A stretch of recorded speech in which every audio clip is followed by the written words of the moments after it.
उस घड़ी का ज्ञान अल्लाह ही की ओर फिरता है। वही उन सारे फलों को जानता है जो अपने गाभों में से निकलते हैं। उसी को मालूम है कि कौन सी मादा गर्भवती हुई है और किसने बच्चा जना है। फिर जिस दिन वो इन लोगों को पुकारेगा कि कहाँ हैं मेरे वे साझीदार, ये कहेंगे हम निवेदन कर चुके हैं, आज हम में से कोई इसकी गवाही देने वाला नहीं है। उस समय वे सारे आराध्य इनसे गुम हो जाएंगे जिन्हें ये इससे पहले पुकारते थे, और ये लोग समझ लेंगे कि इनके लिए अब कोई पनाह लेने की जगह नहीं है। इंसान कभी भलाई की दुआ मांगते नहीं थकता, और जब कोई आफत इस पर आ जाती है तो निराश हो जाता है और जी तोड़ बैठता है। मगर ज्यों ही कि कठिन समय बीत जाने के बाद हम इसे अपनी दयालुता का मजा चखाते हैं, ये कहता है कि मैं इसी का हकदार हूं और मैं नहीं समझता कि क़यामत कभी आएगी। लेकिन अगर वास्तव में मैं अपने रब की ओर पलटाया गया तो वहां भी मजे करूंगा। हालांकि इनकार करने वालों को लाजमी तौर पर हम बताकर रहेंगे कि वे क्या करके आए हैं, और उन्हें हम बड़े गंदे अजाब का मजा चखाएंगे। इंसान को जब हम नेमत देते हैं तो वो मुंह फेरता है और अकड़ जाता है, और जब उसे कोई आफत छू जाती है तो बड़ी लंबी चौड़ी दुआएं करने लगता है। ऐ नबी, इनसे कहो, कभी तुमने ये भी सोचा कि अगर वास्तव में ये कुरान अल्लाह ही की ओर से हुआ और तुम इसका इनकार करते रहे, तो उस व्यक्ति से बढ़कर भटका हुआ और कौन होगा जो इसके विरोध में दूर तक निकल गया हो। जल्द ही हम इनको अपनी निशानियां बाहरी दुनिया में भी दिखाएंगे और इनके अपने अंतःकरण में भी, यहां तक कि इन पर यह बात खुल जाएगी कि ये कुरान वास्तव में सत्य है। क्या ये बात काफी नहीं है कि तेरा रब हर चीज का साक्षी है? सावधान रहो, ये लोग अपने रब से मिलन में शक रखते हैं। सुन रखो, वो हर चीज को अपने घेरे में लिए हुए है। अल्लाह के नाम से जो बड़ा ही मेहरबान और रहम करने वाला है। हा मीम ऐन सीन काफ।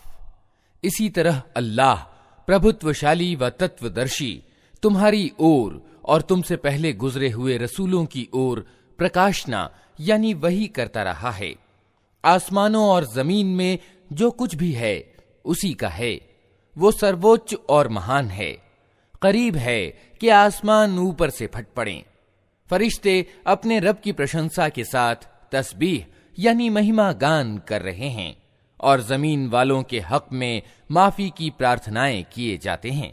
सावधान रहो, वास्तव में अल्लाह बड़ा ही माफ करने वाला और दयावान है। जिन लोगों ने उसको छोड़कर अपने कुछ दूसरे संरक्षक बना रखे हैं, अल्लाह ही उन पर निगरां है, तुम उनके हवालेदार नहीं हो।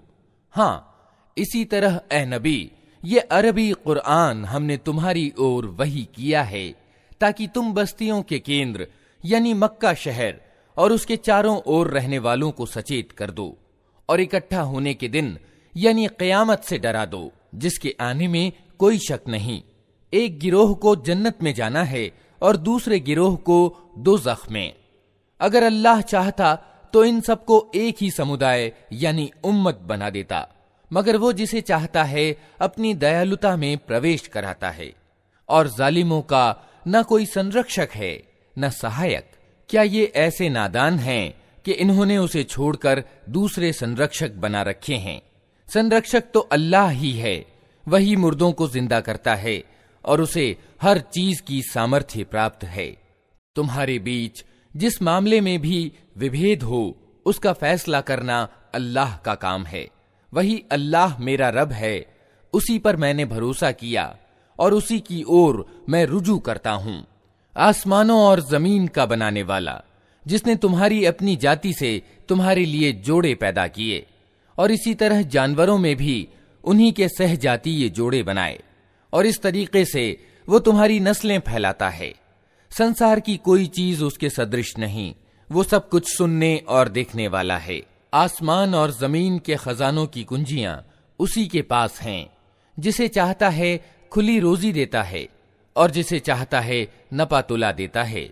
उसे हर चीज का ज्ञान है। उसने तुम्हारे लिए धर्म की वही पद्धति नियत की है जिसका आदेश उसने नूह को दिया था, और जिसे ए मोहम्मद अब तुम्हारी ओर हमने प्रकाशना यानी वही के द्वारा भेजी है, और जिसका आदेश हम इब्राहिम और मूसा और ईसा को दे चुके हैं, इस ताकीद के साथ कि कायम करो इस दीन यानी धर्म को और इसमें अलग अलग ना हो जाओ। यही बात इन बहुदेववादियों को बहुत अप्रिय लगी है, जिसकी ओर ए मोहम्मद तुम उन्हें आमंत्रण दे रहे हो। अल्लाह जिसे चाहता है अपना कर लेता है, और वो अपनी ओर आने का मार्ग उसी को दिखाता है जो उसकी ओर रुजू करे। लोगों में जो विभेद जाहिर हुआ वो इसके बाद हुआ कि उनके पास ज्ञान आ चुका था, और इस कारण हुआ कि वे परस्पर एक दूसरे पर ज्यादती करना चाहते थे। अगर तेरा रब पहले ही ये न कह चुका होता कि एक नियत समय तक फैसला स्थगित रखा जाएगा, तो उनका झगड़ा चुका दिया गया होता। और वास्तविकता ये है कि अगलों के बाद जो लोग किताब के उत्तराधिकारी बनाए गए, वे उसकी ओर से बड़े विकलताजनक संदेह में पड़े हुए हैं। चूंकि ये हालत पैदा हो चुकी है, इसलिए ए नबी अब तुम उसी धर्म की ओर निमंत्रण दो, और जिस तरह तुम्हें आदेश दिया गया है उसी पर मजबूती से जम जाओ, और इन लोगों की इच्छाओं का अनुपालन न करो, और इनसे कह दो कि अल्लाह ने जो किताब भी उतारी है मैं उस पर ईमान लाया। मुझे आदेश हुआ है कि मैं तुम्हारे बीच इंसाफ करूं। अल्लाह ही हमारा रब भी है और तुम्हारा रब भी। हमारे कर्म हमारे लिए हैं और तुम्हारे कर्म तुम्हारे लिए। हमारे बीच कोई झगड़ा नहीं।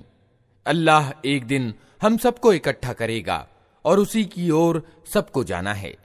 अल्लाह की पुकार को आगे बढ़कर स्वीकार कर लेने के बाद जो लोग स्वीकार करने वालों से अल्लाह के मामले में झगड़े करते हैं, उनका वाद विवाद उनके रब की दृष्टि में गलत है, और उन पर उसका गजब है, और उनके लिए कठोर यातना है। वो अल्लाह ही है जिसने सत्यतापूर्वक ये किताब और तुला अवतरित की। और तुम्हें क्या खबर, शायद कि फैसले की घड़ी करीब ही आ लगी हो। जो लोग उसके आने पर ईमान नहीं रखते वे तो उसके लिए जल्दी मचाते हैं, मगर जो उस पर ईमान रखते हैं वे उससे डरते हैं और जानते हैं कि यकीनन वो आने वाली है। खूब सुन लो, जो लोग उस घड़ी के आने में शक डालने वाले वाद विवाद करते हैं वे गुमराही में बहुत दूर निकल गए हैं। अल्लाह अपने बंदों पर बहुत दयालु है, जिसे जो चाहता है देता है, और वो बड़ी शक्ति वाला और प्रभुत्वशाली है। जो कोई आखिरत की खेती चाहता है उसकी खेती को हम बढ़ाते हैं, और जो दुनिया की खेती चाहता है उसे दुनिया ही में से देते हैं, मगर आखिरत में उसका कोई हिस्सा नहीं है। क्या ये लोग अल्लाह के कुछ ऐसे साझीदार रखते हैं जिन्होंने इनके लिए धर्म के प्रकार की एक ऐसी पद्धति नियत कर दी है जिसकी अल्लाह ने अनुमति नहीं दी? अगर फैसले की बात तय न पा गई होती तो इनका झगड़ा चुका दिया गया होता। यकीनन इन जालिमों के लिए दर्दनाक अजाब है। तुम देखोगे कि ये जालिम उस समय अपने किए के परिणाम से डर रहे होंगे और वो इन पर आकर रहेगा। इसके विपरीत जो लोग ईमान ले आए हैं और जिन्होंने अच्छे कर्म किए हैं वे जन्नत के बागों में होंगे। जो कुछ भी वे चाहेंगे अपने रब के यहां पाएंगे। यही बड़ा अनुग्रह है। यह है वो चीज जिसकी खुशखबरी अल्लाह अपने उन बंदों को देता है जिन्होंने मान लिया और अच्छे कर्म किए। ऐ नबी, इन लोगों से कह दो कि मैं इस काम पर तुमसे किसी बदले का उम्मीदवार नहीं हूं, अलबत्ता समीपता का प्रेम भाव जरूर चाहता हूं।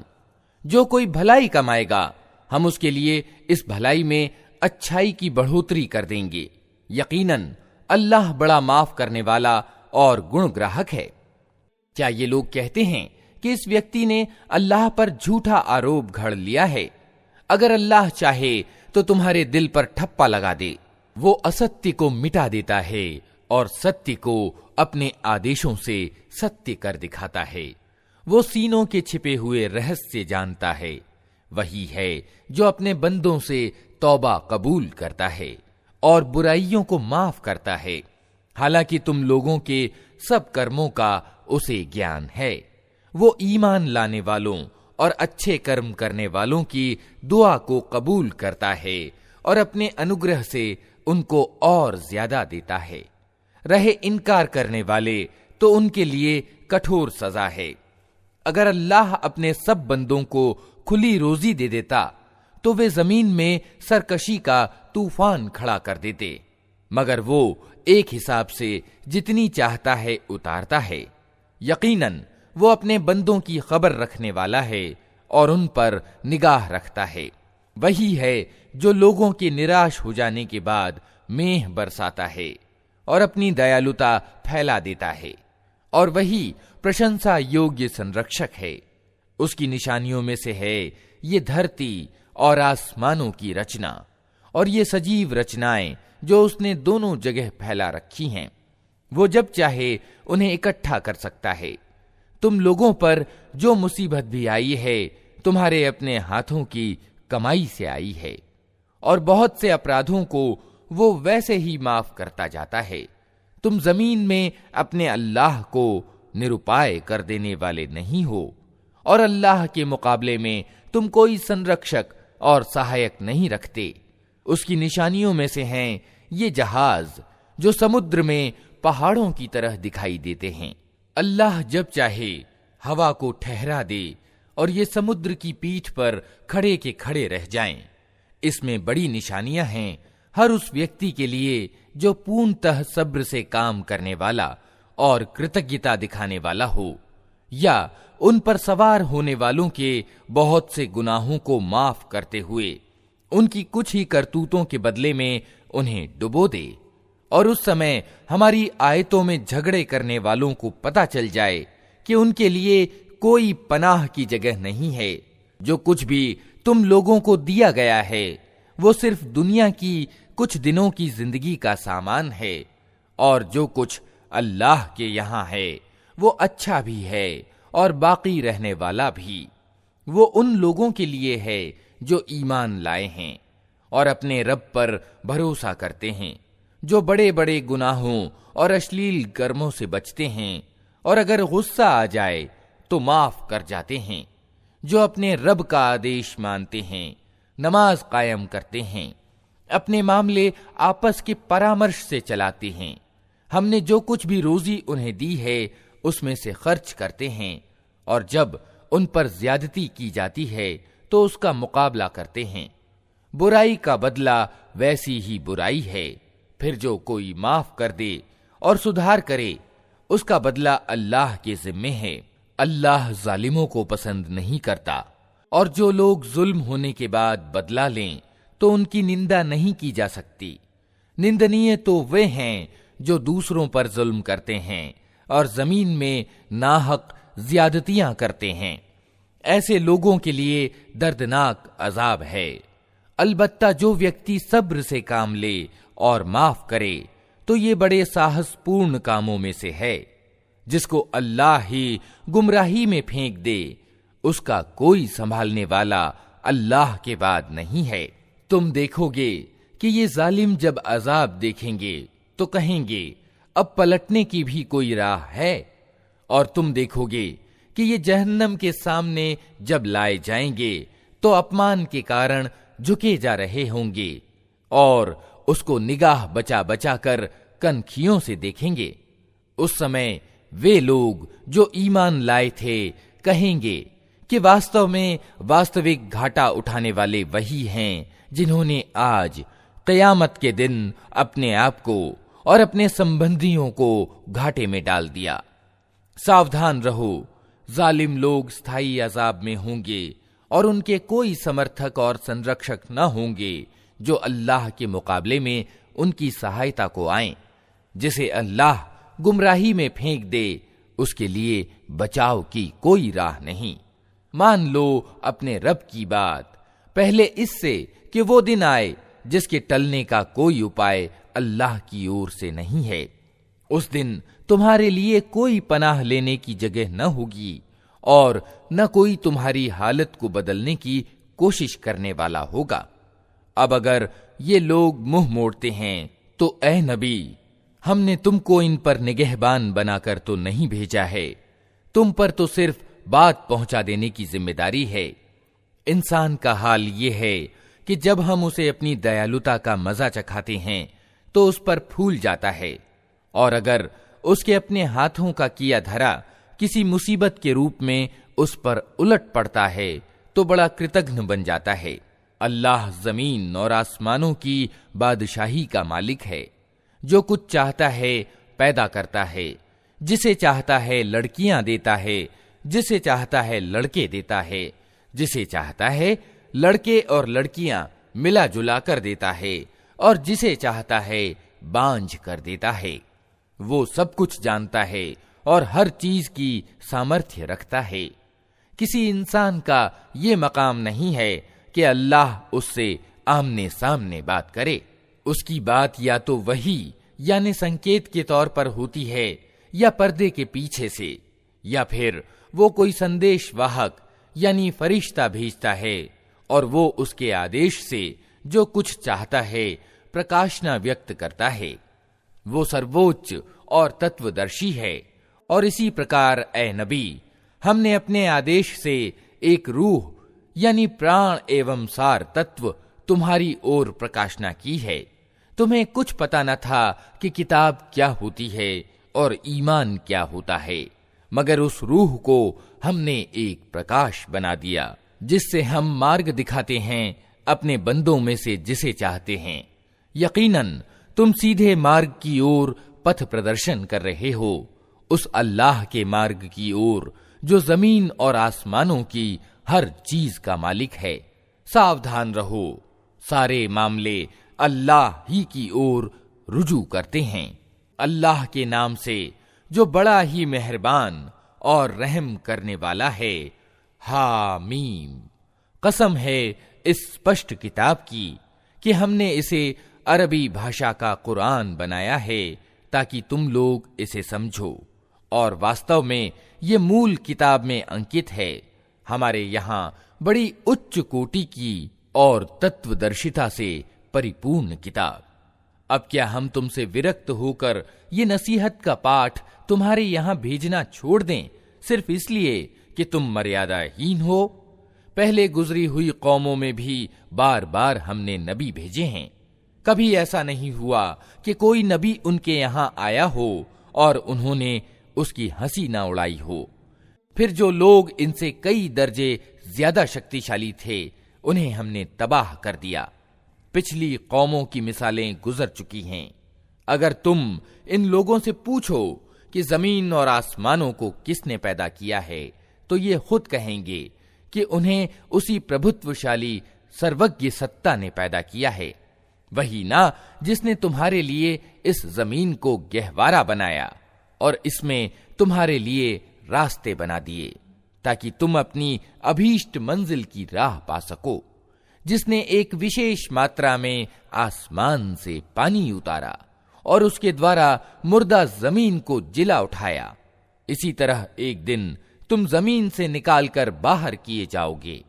वही जिसने ये सारे जोड़े पैदा किए और जिसने तुम्हारे लिए नौकाओं और जानवरों को सवारी बनाया ताकि तुम उनकी पीठ पर चढ़ो, और जब उन पर बैठो तो अपने रब का एहसान याद करो और कहो कि पाक है वो जिसने हमारे लिए इन चीजों को वशीभूत कर दिया, नहीं तो हम इन्हें काबू में लाने की शक्ति नहीं रखते थे। और एक दिन हमें अपने रब की ओर पलटना है। ये सब कुछ जानते और मानते हुए भी इन लोगों ने उसके बंदों में से कुछ को उसका अंश बना डाला। वास्तविकता ये है कि इंसान खुला कृतघ्न है। क्या अल्लाह ने अपने पैदा किए हुए में से अपने लिए बेटियां चुनी और तुम्हें बेटे प्रदान किए?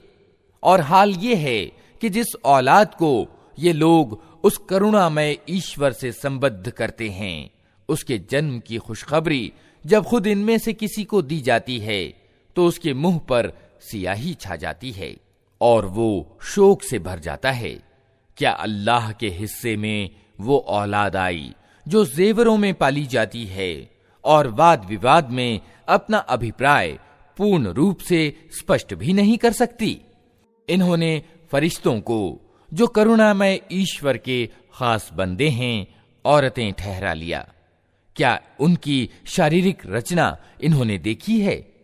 इनकी गवाही लिख ली जाएगी और इन्हें इसकी जवाबदेही करनी होगी। ये कहते हैं, अगर करुणामय ईश्वर चाहता कि हम उनकी पूजा न करें तो हम कभी भी उनको न पूजते। ये इस मामले की वास्तविकता को बिल्कुल नहीं जानते, सिर्फ तीर तुक्के लड़ाते हैं। क्या हमने इससे पहले कोई किताब इनको दी थी जिसका प्रमाण फरिश्तों के प्रति अपनी इस इबादत के लिए ये अपने पास रखते हों? नहीं, बल्कि ये कहते हैं कि हमने अपने बाप दादा को एक तरीके पर पाया है और हम उन्हीं के पद चिन्हों पर चल रहे हैं। इसी तरह तुमसे पहले जिस बस्ती में भी हमने कोई डराने वाला भेजा, उसके खाते पीते लोगों ने यही कहा कि हमने अपने बाप दादा को एक तरीके पर पाया है और हम उन्हीं के पद चिन्हों का अनुगमन कर रहे हैं। हर नबी ने उनसे पूछा, क्या तुम उसी डगर पर चले जाओगे, चाहे मैं तुम्हें उस मार्ग से ज्यादा ठीक मार्ग बताऊं जिस पर तुमने अपने बाप दादा को पाया है? उन्होंने सारे रसूलों को यही जवाब दिया कि जिस धर्म की ओर बुलाने के लिए तुम भेजे गए हो, हम उसका इनकार करते हैं। आखिरकार हमने उनकी खबर ले डाली और देख लो कि झुठलाने वालों का क्या परिणाम हुआ। याद करो वो समय जब इब्राहीम ने अपने बाप और अपनी कौम से कहा था कि तुम जिनकी बंदगी करते हो, मेरा उनसे कोई संबंध नहीं, मेरा संबंध सिर्फ उससे है जिसने मुझे पैदा किया, वही मुझे राह दिखाएगा। और इब्राहीम यही शब्द अपने पीछे अपनी औलाद में छोड़ गया ताकि वे उसकी ओर रुजू करें। इस पर भी जब ये लोग दूसरों की बंदगी करने लगे तो मैंने इनको मिटा नहीं दिया, बल्कि मैं इन्हें और इनके बाप दादा को जीवन सामग्री देता रहा, यहां तक कि इनके पास सत्य और खोल खोल कर बयान करने वाला रसूल आ गया। मगर जब वो सत्य इनके पास आया तो इन्होंने कह दिया कि ये तो जादू है और हम इसको मानने से इनकार करते हैं। कहते हैं, यह कुरान दोनों शहरों के बड़े आदमियों में से किसी पर क्यों न अवतरित किया गया? क्या तेरे रब की दयालुता ये लोग बांटते हैं? दुनिया की जिंदगी में इनके जीवन यापन के साधन तो हमने इनके बीच बांटे हैं और इनमें से कुछ लोगों को कुछ दूसरे लोगों पर हमने कई दर्जे उच्चता दी है ताकि ये एक दूसरे से सेवा कार्य लें। और तेरे रब की दयालुता अर्थात पैगंबरी उस धन से ज्यादा मूल्यवान है जो इनके धनवान समेट रहे हैं। अगर ये आशंका न होती कि सारे लोग एक ही तरीके के हो जाएंगे तो हम करुणामय ईश्वर के प्रति इनकार की नीति अपनाने वालों के घरों की छतें और उनकी सीढ़ियां, जिनसे वे अपने बाला खानों यानी अटारियों पर चढ़ते हैं, और उनके दरवाजे और उनके तख्त जिन पर वे तकिए लगाकर बैठते हैं, सब चांदी और सोने के बना देते। ये तो दुनिया की जिंदगी की सामग्री है और आखिरत यानी परलोक तेरे रब के यहां सिर्फ डर रखने वालों के लिए है। जो व्यक्ति रहमान के स्मरण की उपेक्षा करता है, हम उस पर एक शैतान नियुक्त कर देते हैं और वो उसका साथी बन जाता है। ये शैतान ऐसे लोगों को सन्मार्ग पर आने से रोकते हैं और वे अपनी जगह ये समझते हैं कि हम ठीक जा रहे हैं। अंततः जब वो व्यक्ति हमारे यहां पहुंचेगा तो अपने शैतान से कहेगा, काश मेरे और तेरे बीच पूर्व और पश्चिम की दूरी होती, तू तो बहुत ही बुरा साथी निकला। उस समय इन लोगों से कहा जाएगा कि जब तुम जुल्म कर चुके तो आज ये बात तुम्हारे लिए कुछ भी लाभदायक नहीं है कि तुम और तुम्हारे शैतान अजाब में समभागी हैं। अब क्या ऐ नबी, तुम बहरों को सुनाओगे या अंधों और खुली गुमराही में पड़े हुए लोगों को राह दिखाओगे? अब तो हमें इनको सजा देनी है, चाहे हम तुम्हें दुनिया से उठा लें या तुमको आंखों से इनका वो परिणाम दिखा दें जिसका हमने इनसे वादा किया है। हमें इन पर पूरी सामर्थ्य प्राप्त है। तुम हर हाल में उस किताब को मजबूती से थामे रहो जो प्रकाशना यानी वही के द्वारा तुम्हारे पास भेजी गई है, यकीनन तुम सीधे मार्ग पर हो। वास्तविकता ये है कि ये किताब तुम्हारे लिए और तुम्हारी कौम के लिए एक बड़ा श्रेय यानी सम्मान है, और जल्द ही तुम लोगों को इसकी जवाबदेही करनी होगी। तुमसे पहले हमने जितने रसूल भेजे थे उन सबसे पूछ देखो, क्या हमने करुणामय ईश्वर के सिवा कुछ दूसरे इलाह यानी उपास्य भी ठहराए थे कि उनकी बंदगी की जाए। हमने मूसा को अपनी निशानियों के साथ फिरौन और उसके राज्य प्रमुखों के पास भेजा, और उसने जाकर कहा कि मैं सारे जहान के रब का रसूल हूं। फिर जब उसने हमारी निशानियां उनके सामने पेश की तो वे ठट्ठे मारने लगे। हम एक पर एक ऐसी निशानी उनको दिखाते चले गए जो पहली से बढ़ चढ़कर थी, और हमने उनको यातना में धर लिया कि वे अपनी रीति से बाज आएं। हर यातना के अवसर पर वे कहते, ऐ जादूगर, अपने रब की ओर से जो पद तुझे प्राप्त है उसके आधार पर हमारे लिए उससे दुआ कर, हम जरूर सन्मार्ग पर आ जाएंगे। मगर ज्यों ही कि हम उन पर से यातना हटा देते, वे अपनी बात से फिर जाते थे। एक दिन फिरौन ने अपनी कौम के बीच पुकार कर कहा, लोगों, क्या मिस्र का राज्य मेरा नहीं है और ये नहरें मेरे नीचे नहीं बह रही हैं? क्या तुम लोगों को दिखाई नहीं देता मैं अच्छा हूं, या ये व्यक्ति जो अपमानग्रस्त और हीन है और अपनी बात भी खोलकर बयान नहीं कर सकता? क्यों ना इस पर सोने के कंगन उतारे गए, या फरिश्तों का एक दल इसकी अर्दली में न आया? उसने अपनी कौम को हल्का समझा और उन्होंने उसकी बात मानी। वास्तव में वे थे ही अवज्ञाकारी लोग। आखिरकार जब उन्होंने हमें क्रुद्ध कर दिया तो हमने उनसे बदला लिया और उनको इकट्ठा डुबो दिया, और बाद वालों के लिए आगे गुजरे हुए और शिक्षाप्रद नमूना बनाकर रख दिया।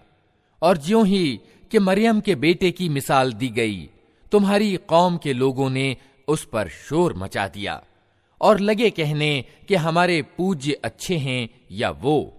ये मिसाल वे तुम्हारे सामने सिर्फ कुतर्क के लिए लाए हैं। वास्तविकता ये है कि ये हैं ही झगड़ालू लोग। मरियम का बेटा इसके सिवा कुछ न था कि एक बंदा था जिसे हमने अपना कृपा पात्र बनाया, और इस्राएल की संतान के लिए उसे अपने चमत्कार का एक नमूना बना दिया। हम चाहें तो तुमसे फरिश्ते पैदा कर दें जो जमीन में तुम्हारे उत्तराधिकारी हों, और वो अर्थात मरियम का बेटा वास्तव में क़यामत की एक निशानी है। अतः तुम उसमें शक न करो और मेरी बात मान लो, यही सीधा मार्ग है। ऐसा न हो शैतान तुमको उससे रोक दे कि वो तुम्हारा खुला दुश्मन है। और जब ईसा स्पष्ट निशानियां लिए हुए आया था तो उसने कहा था कि मैं तुम लोगों के पास तत्वदर्शिता लेकर आया हूं, और इसलिए आया हूं कि तुम पर कुछ उन बातों की वास्तविकता स्पष्ट कर दूं जिनके संबंध में तुम विभेद कर रहे हो। अतः तुम अल्लाह से डरो और मेरी बात मानो। सत्य यह है कि अल्लाह ही मेरा रब भी है और तुम्हारा रब भी। उसी की तुम बंदगी करो, यही सीधा मार्ग है। मगर उसकी इस स्पष्ट शिक्षा के बावजूद गिरोहों ने परस्पर विभेद किया। अतः तबाही है उन लोगों के लिए जिन्होंने जुल्म किया, एक दुखद दिन के अजाब से। क्या ये लोग अब बस इसी चीज के इंतजार में हैं कि अचानक इन पर क़यामत आ जाए और इन्हें खबर भी ना हो? वो दिन जब आएगा तो डर रखने वालों को छोड़कर बाकी सब दोस्त एक दूसरे के दुश्मन हो जाएंगे।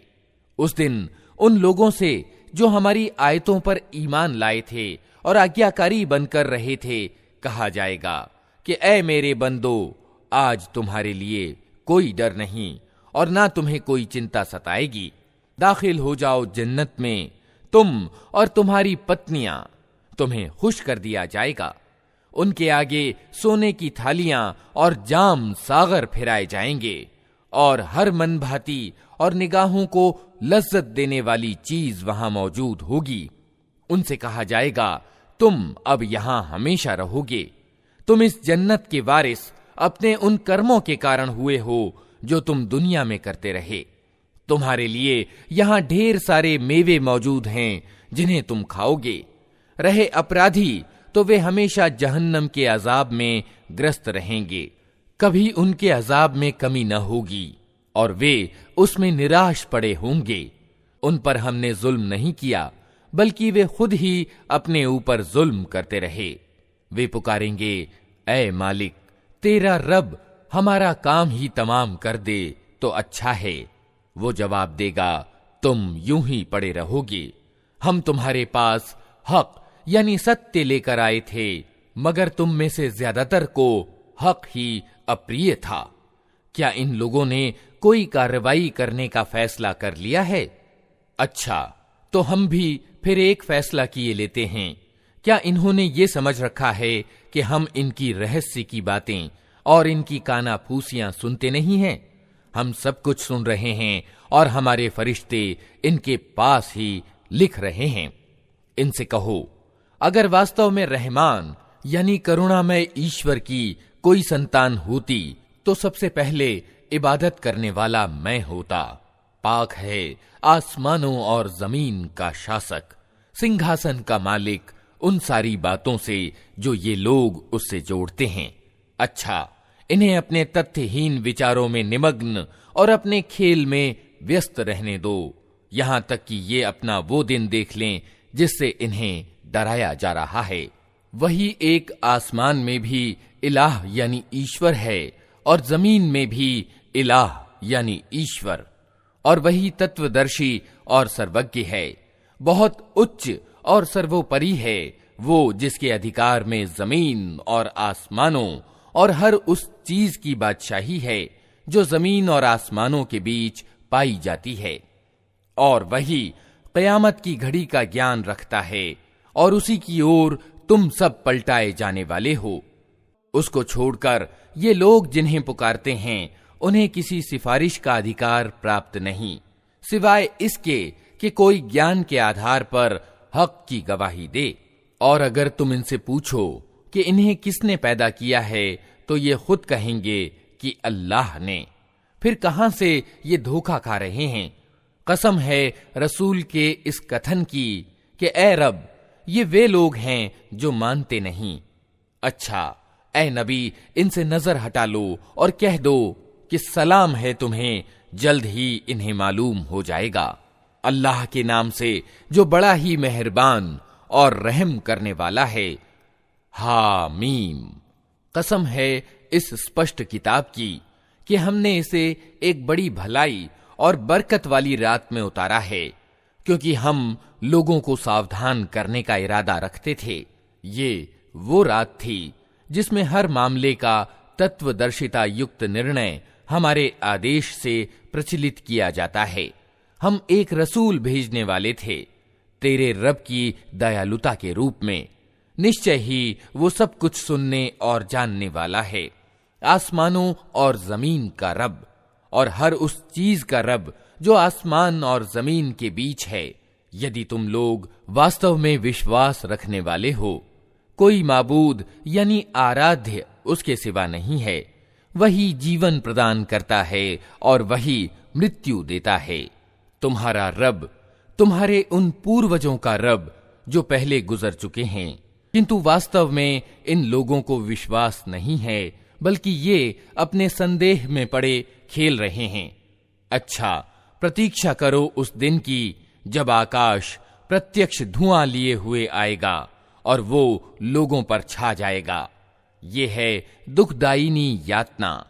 अब कहते हैं कि पालनहार हम पर से ये यातना टाल दे, हम ईमान लाते हैं। इनकी बेसुधी कहां दूर होती है। इनका हाल तो ये है कि इनके पास रसूल मुबीन आ गया, फिर भी इन्होंने उसकी ओर ध्यान न दिया और कहा कि ये तो सिखाया पढ़ाया बावला है। हम तनिक यातना हटाए देते हैं, तुम लोग फिर वही कुछ करोगे जो पहले कर रहे थे। जिस दिन हम बड़ी चोट लगाएंगे वो दिन होगा जब हम तुमसे बदला लेंगे। हम इनसे पहले फिरौन की जाति को इसी परीक्षा में डाल चुके हैं। उनके पास एक अत्यंत भला रसूल आया और उसने कहा, अल्लाह के बंदों को मुझे सौंप दो, मैं तुम्हारे लिए एक अमानतदार रसूल हूं। अल्लाह के मुकाबले में उद्दंडता न दिखाओ। मैं तुम्हारे सामने अपनी नियुक्ति का स्पष्ट प्रमाण प्रस्तुत करता हूं और मैं अपने रब और तुम्हारे रब की शरण ले चुका हूं इससे कि तुम मुझ पर आक्रमण करो। अगर तुम मेरी बात नहीं मानते तो मुझ पर हाथ डालने से बाज रहो। अंततः उसने अपने रब को पुकारा कि ये लोग अपराधी हैं। उत्तर दिया गया, अच्छा तो रातों रात मेरे बंदों को लेकर चल पड़, तुम लोगों का पीछा किया जाएगा। समुद्र को उसके हाल पर खुला छोड़ दे, ये सारी सेना डूब जाने वाली है। कितने ही बाग और स्रोत और खेत और भव्य महल थे जो वे छोड़ गए, कितनी ही सुख सामग्री जिनमें वे मजे कर रहे थे उनके पीछे धरी रह गई। ये हुआ उनका परिणाम और हमने दूसरों को इन चीजों का उत्तराधिकारी बना दिया। फिर न आकाश उन पर रोया न धरती, और तनिक सी मोहलत भी उनको न दी गई। इस प्रकार इस्राएल की संतान को हमने अत्यंत अपमान युक्त यातना फिरौन से छुटकारा दिया, जो सीमोल्लंघन करने वालों में सचमुच उच्च श्रेणी का आदमी था। और उनकी हालत जानते हुए उनको संसार की अन्य जातियों के मुकाबले में प्राथमिकता दी और उन्हें ऐसी निशानियां दिखाईं जिनमें स्पष्ट परीक्षा थी। ये लोग कहते हैं, हमारी पहली मृत्यु के सिवा और कुछ नहीं, उसके बाद हम पुनः उठाए जाने वाले नहीं हैं। अगर तुम सच्चे हो तो उठा लाओ हमारे बाप दादा को। ये अच्छे हैं या तुब्बा की जाति और उससे पहले के लोग, हमने उनको इसी कारण विनष्ट किया कि वे अपराधी हो गए थे। ये आकाशों और धरती और इनके बीच की चीजें हमने कुछ खेल के रूप में नहीं बना दी हैं। उनको हमने हक के आधार पर पैदा किया है, किंतु इनमें से अधिकतर लोग जानते नहीं हैं। इन सब के उठाए जाने के लिए निश्चित समय, निर्णय का दिन है, वो दिन जब कोई अपना निकटतम व्यक्ति अपने किसी निकटतम के कुछ भी काम ना आएगा और न कहीं से उन्हें कोई सहायता पहुंचेगी, सिवाय इसके कि अल्लाह ही किसी पर दया करे। वो प्रभुत्वशाली और दयावान है। ज़क्कूम यानी थूहड़ का पेड़ गुनहगार का खाना होगा, तेल की तलछट जैसा। पेट में वो इस तरह जोश खाएगा जैसे खौलता हुआ पानी जोश खाता है।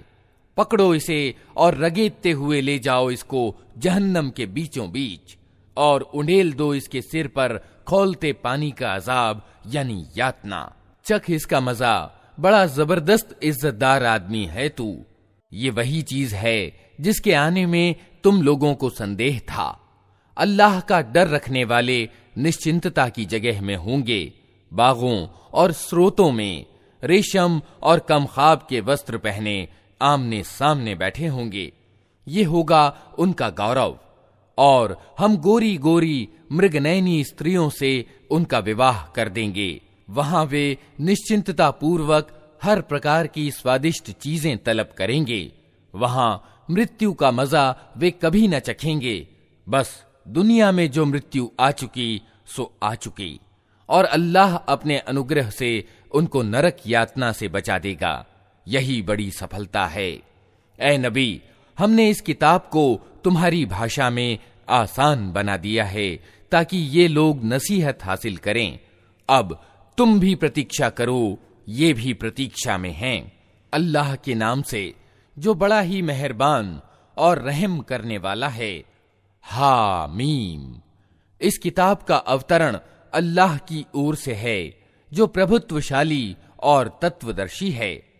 वास्तविकता ये है कि आसमानों और जमीन में अगणित निशानियां हैं ईमान लाने वालों के लिए, और तुम्हारी अपनी पैदाइश में और उन जानवरों में जिनको अल्लाह जमीन में फैला रहा है बड़ी निशानियां हैं उन लोगों के लिए जो विश्वास करने वाले हैं। और रात और दिन के अंतर और विभेद में और उस आजीविका में जिसे अल्लाह आसमान से उतारता है, फिर उसके द्वारा मुर्दा जमीन को जिला उठाता है, और हवाओं की गर्दिश में बहुत सी निशानियां हैं उन लोगों के लिए जो बुद्धि से काम लेते हैं। ये अल्लाह की निशानियां हैं जिन्हें हम तुम्हारे सामने ठीक ठीक बयान कर रहे हैं। अब आखिर अल्लाह और उसकी आयतों के बाद और कौन सी बात है जिस पर ये लोग ईमान लाएंगे? तबाही है हर उस झूठे बुरे कर्म वाले व्यक्ति के लिए जिसके सामने अल्लाह की आयतें पढ़ी जाती हैं और वो उनको सुनता है, फिर पूरे गर्व के साथ अपने इनकार पर इस तरह अड़ा रहता है कि मानो उसने उनको सुना ही नहीं। ऐसे व्यक्ति को दर्दनाक अजाब की खुशखबरी दे दो। हमारी आयतों में से कोई बात जब वो जान लेता है तो वो उनकी हंसी उड़ाता है। ऐसे सब लोगों के लिए रुसवाई है। उनके आगे जहन्नम है। जो कुछ भी उन्होंने दुनिया में कमाया है उसमें से कोई चीज उनके किसी काम ना आएगी। न उनके वे संरक्षक ही उनके लिए कुछ कर सकेंगे जिन्हें अल्लाह को छोड़कर उन्होंने अपना आत्मीय यानी वली बना रखा है। उनके लिए बड़ा अजाब है। यह कुरान सर्वथा मार्गदर्शन है और उन लोगों के लिए बड़ा ही दर्दनाक अजाब है जिन्होंने अपने रब की आयतों को मानने से इनकार किया। वो अल्लाह ही तो है जिसने तुम्हारे लिए समुद्र को वशीभूत किया ताकि उसके आदेश से नौकाएं उसमें चलें और तुम उसका अनुग्रह तलाश करो और कृतज्ञ हो। उसने जमीन और आसमानों की सारी ही चीजों को तुम्हारे लिए वशीभूत कर दिया, सब कुछ अपने पास से। इसमें बड़ी निशानियां हैं उन लोगों के लिए जो सोच विचार करने वाले हैं। ऐ नबी, ईमान लाने वालों से कह दो कि जो लोग अल्लाह की ओर से बुरे दिन आने की कोई आशंका नहीं रखते, उनकी हरकतों पर क्षमा से काम लें ताकि अल्लाह खुद एक गिरोह को उसकी कमाई का बदला दे। जो कोई अच्छा कर्म करेगा अपने ही लिए करेगा और जो बुराई करेगा वो खुद ही उसकी सजा भुगतेगा। फिर जाना तो सबको अपने रब ही की ओर है। इससे पहले इस्राएल की संतान को हमने किताब और हुक्म यानी समझ और निर्णय शक्ति और नबूवत यानी पैगंबरी प्रदान की थी। उनको हमने अच्छी जीवन सामग्री दी, दुनिया भर के लोगों पर उन्हें श्रेष्ठता प्रदान की और धर्म के विषय में उन्हें स्पष्ट आदेश दे दिए। फिर जो विभेद उनके बीच प्रकट हुआ वो अज्ञान के कारण से नहीं बल्कि ज्ञान ना जाने के बाद हुआ, और इस कारण हुआ कि वे परस्पर एक दूसरे पर ज्यादती करना चाहते थे। अल्लाह कयामत के दिन उन मामलों का फैसला कर देगा जिनमें वे विभेद करते रहे हैं। इसके बाद अब ए नबी, हमने तुमको धर्म के मामले में एक खुले मार्ग यानी शरीयत पर कायम किया है, अतः तुम उसी पर चलो और उन लोगों की इच्छाओं का अनुपालन न करो जो ज्ञान नहीं रखते। अल्लाह के मुकाबले में वे तुम्हारे कुछ भी काम नहीं आ सकते। जालिम लोग एक दूसरे के साथी हैं और डर रखने वालों का साथी अल्लाह है। ये सूझ की रोशनियां हैं सब लोगों के लिए और मार्गदर्शन और दयालुता उन लोगों के लिए जो विश्वास करें। क्या वे लोग जिन्होंने बुराइयां की हैं ये समझे बैठे हैं कि हम उन्हें और ईमान लाने वालों और अच्छे कर्म करने वालों को एक जैसा कर देंगे कि उनका जीना और मरना समान हो जाए? बहुत बुरे हुक्म हैं जो ये लोग लगाते हैं। अल्लाह ने तो आसमानों और जमीन को हक के साथ पैदा किया और इसलिए किया है कि प्रत्येक प्राणी को उसकी कमाई का बदला दिया जाए। लोगों पर जुल्म हरगिज न किया जाएगा। फिर क्या तुमने कभी उस व्यक्ति की हालत पर भी विचार किया जिसने अपने मन की इच्छा को अपना खुदा बना लिया और अल्लाह ने ज्ञान के होते हुए उसे गुमराही में फेंक दिया और उसके दिल और कानों पर ठप्पा लगा दिया और उसकी आंखों पर पर्दा डाल दिया? अल्लाह के बाद अब और कौन है जो उसे मार्ग दिखाए? क्या तुम लोग कोई शिक्षा ग्रहण नहीं करते? ये लोग कहते हैं कि जिंदगी बस यही हमारी दुनिया की जिंदगी है, यही हमारा मरना और जीना है और दिनों की गर्दिश के सिवा कोई चीज नहीं जो हमें विनष्ट करती हो। वास्तव में इस मामले में इनके पास कोई ज्ञान नहीं है। ये सिर्फ अटकल के आधार पर ये बातें करते हैं, और जब हमारी स्पष्ट आयतें इन्हें सुनाई जाती हैं तो इनके पास कोई तर्क इसके सिवा नहीं होता कि उठा लाओ हमारे बाप दादा को, अगर तुम सच्चे हो। ऐ नबी, इनसे कहो, अल्लाह ही तुम्हें जिंदगी प्रदान करता है, फिर वही तुम्हें मौत देता है, फिर वही तुमको उस क़यामत के दिन इकट्ठा करेगा जिसके आने में कोई शक नहीं, मगर अधिकतर लोग जानते नहीं हैं। जमीन और आसमानों का राज यानी बादशाही अल्लाह ही की है, और जिस दिन क़यामत की घड़ी आ खड़ी होगी उस दिन झूठ वाले घाटे में पड़ जाएंगे। उस समय तुम हर गिरोह को घुटनों के बल गिरा देखोगे। हर गिरोह को पुकारा जाएगा कि आए और अपना कर्म पत्र देखे। उनसे कहा जाएगा, आज तुम लोगों को उन कर्मों का बदला दिया जाएगा जो तुम करते रहे थे। ये हमारा तैयार कराया हुआ कर्म पत्र है जो तुम्हारे ऊपर ठीक ठीक गवाही दे रहा है। जो कुछ भी तुम करते थे उसे हम लिखवाते जा रहे थे। फिर जो लोग ईमान लाए थे और अच्छे कर्म करते रहे थे उन्हें उनका रब अपनी दयालुता में दाखिल करेगा, और यही खुली सफलता है। और जिन लोगों ने इनकार किया था उनसे कहा जाएगा, क्या मेरी आयतें तुमको नहीं सुनाई जाती थीं? मगर तुमने घमंड किया और अपराधी बनकर रहे।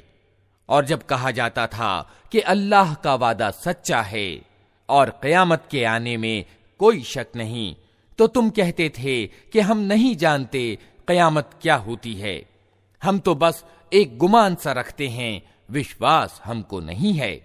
उस समय उन पर उनके कर्मों की बुराइयां खुल जाएंगी और वे उसी चीज के फेरे में आ जाएंगे जिसकी वे हंसी उड़ाया करते थे। और उनसे कहा जाएगा कि आज हम भी उसी तरह तुम्हें भुलाए देते हैं जिस तरह तुम इस दिन की भेंट को भूल गए थे। तुम्हारा ठिकाना अब दोज़ख है और कोई तुम्हारी सहायता करने वाला नहीं है।